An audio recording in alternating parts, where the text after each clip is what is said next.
it is important that we understand how data is organized in SQL. So we've already seen a preview of the characters table, and we've said that this is quite similar to how you would see data in a spreadsheet. Namely, you have a table, which is a collection of rows and columns, and then in this case, on every row, you have a character, and for every character, you have a number of information points, such as their ID, their name, their class, level, and so on.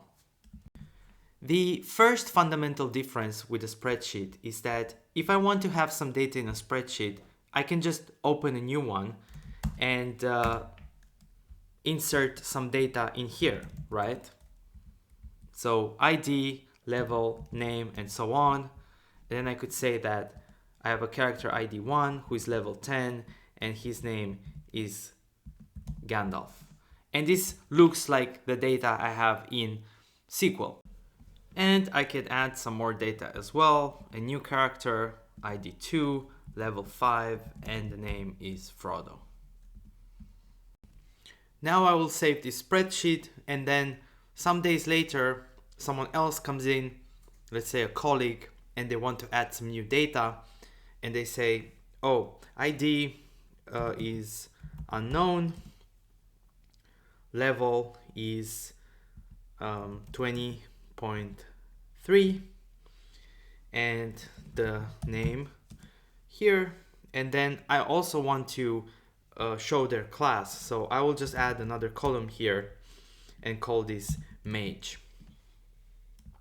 Now, spreadsheets are of course extremely flexible because you can always add another column and write in more cells, and you can basically write wherever you want. But this flexibility comes at a price, because the more additions we make to these to the data model that is represented here, the more complex it will get with time, and the more likely it will be that we make confusions or mistakes, which is what actually happens in real life when people work with spreadsheets. SQL takes a different approach. In SQL, before we insert any actual data, we have to agree on the data model that we're going to use. And the data model is essentially defined by two elements: the name of our columns and the data type that each column will contain. For example, we can agree that we will use 3 columns in our table: ID, level, and name. And then we can agree that ID will be an integer, meaning that it will contain whole numbers. Level will be an integer as well, and name will be a string, meaning that it contains text. Now that we've agreed on this structure, we can start inserting data on the table, and we have a guarantee that this structure will not change with time. And so any queries that we write on top of this table, any sort of analysis that we create for this table, will also be durable in time, because it will have the guarantee that the data model of the table will not change.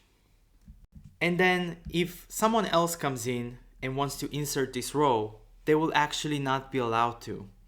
First of all, because they are trying to insert text into an integer column, and so they are violating the data type of the column, and they are not allowed to do that. In level, they are also violating the data type of the column, because this column only accepts whole numbers, and they're trying to put a floating point number in there. And then finally, they are also violating the column definition, because they're trying to add a column class that was not actually included in our data model and that we didn't agree on.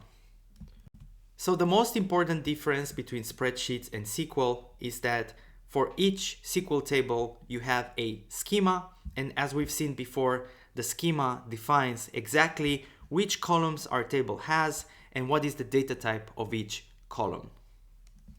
So in this case, for the characters table, we have several columns, and here we can see their names, and then each column has a specific data types, and all the most important data types are actually represented here. Specifically, by integer we mean a whole number, and by float we mean a floating point number. String is a piece of text. Boolean is a value that is either true or false. And timestamp is a value that represents a specific point in time. All of this information, so the number of columns, the name of each column, and the type of each column, they constitute the schema of the table. And like we've said, the schema is assumed as a given when working in SQL, and it is assumed that it will not change over time. Now, in special circumstances, there are ways to alter the schema of a table, but it is generally assumed as a given when writing queries, and we shall do the same in this course. And why is it important to keep track of the data type? Why is it important to distinguish between integer, string, boolean? The simple answer is that the data type defines the type of operations that you can do to a column. For example, if you have an integer or a float, you can multiply the value by 2 or divide it and so on. If you have a string, you can turn that string to uppercase or lowercase. If you have a timestamp, you can subtract 30 days from that specific moment in time, and so on. So by looking at the data type, you can find out what type of work you can do with a column. The second fundamental difference from spreadsheets is that spreadsheets are usually disconnected, but SQL has a way to define connections between tables. So what we see here is a representation of our three tables, and for each table you can see the schema, meaning the list of columns and their types. But the extra information that we have here is the connection between the tables. So you can see that the inventory table is connected to the items table and also to the characters table. Moreover, the characters table is connected with itself. Now, we're not going to explore this in depth now because I don't want to add too much theory. We will see this in detail in the chapter on joins. But it is a fundamental difference from spreadsheets that SQL tables can be clearly connected with each other. And that's basically all you need to understand how data is organized in SQL for now. You create a table, and when creating that table, you define the schema. The schema is the list of columns and their names and their data types. You then insert data into these tables, and finally you have a way to define how the tables are connected with each other.